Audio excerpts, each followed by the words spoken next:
ఫోన్లు ఉండడమే కాదు, టెక్నాలజీలో ప్రపంచంలోనే మన వాళ్ళు నెంబర్ 1గా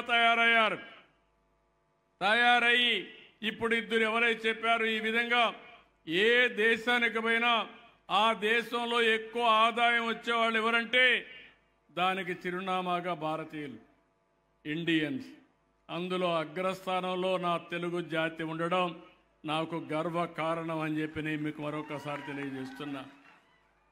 నేను అందుకే ఒక విజన్ తయారు చేశాను. 2047 స్వర్ణాంధ్రప్రదేశ్లో ప్రపంచంలోనే ఏ దేశానికి పోయినా ఎక్కువ ఆదాయం సంపాదించే జాతి, ఎక్కువ ఇన్ఫ్లుయెన్స్ ఉండే జాతి ఏదంటే దానికి చిరునామాగా తెలుగువారు ఉంటారని చెప్పి కూడా నేను మీకు తెలియజేస్తున్నా. ఇప్పుడు చరిత్రలో మనం మాట్లాడుతూ ఉంటాం, ఎవరు బాగా పనిచేస్తారంటే జూయిష్ అని చెప్పుకుంటాం. వాళ్ళు ఒక సిటీలో 2 కుటుంబాలే ఉంటారు. ఆ ఊర్లో వాళ్ళకి ఎక్కడ లేని గౌరవం ఉంటుంది. ఎందుకంటే డబ్బులు సంపాదించడం వాళ్ళకు పెట్టిన విద్య. ఈరోజు వాళ్ళని రీప్లేస్ చేసే ప్లేస్లో మనం వచ్చాం. వారికంటే ముందున్నాం, కానీ వాళ్ళు చాలా రోజుల నుంచి ఉన్నారు కాబట్టి ఇంకా వాళ్ళ దగ్గర సంపాదించిన డబ్బులు ఉన్నాయి. కొన్ని రోజుల్లో వాళ్ళని కూడా అధిగమిస్తాం. అలాంటి సంపద సృష్టించే సృష్టికర్తలు తెలుగు జాతిగా ఉంటారు.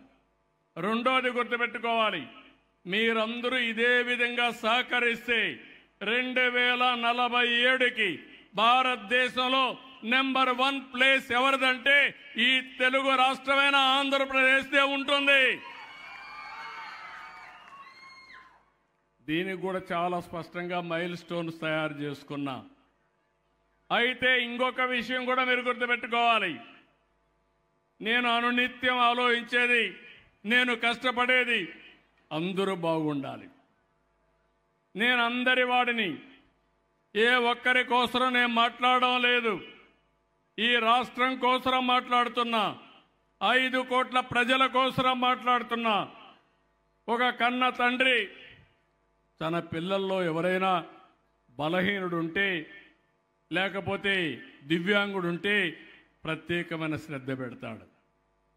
అదే సందర్భంలో నేను కూడా ఆలోచించేది ఒకటే, అందరికీ న్యాయం జరగాలి, బడుగు బలహీన వర్గాలకు అండగా ఉండాలి, వాళ్ళని కూడా సమాజంలో పైకి తీసుకురావాలి. అందరితో సమానంగా సమాన అవకాశాలు వారికి కూడా వచ్చే విధంగా చేయగలిగితే అదే నిజమైన ప్రజాస్వామ్యం, అదే నిజమైన ప్రజాసేవను కూడా మీకు తెలియజేస్తున్నా.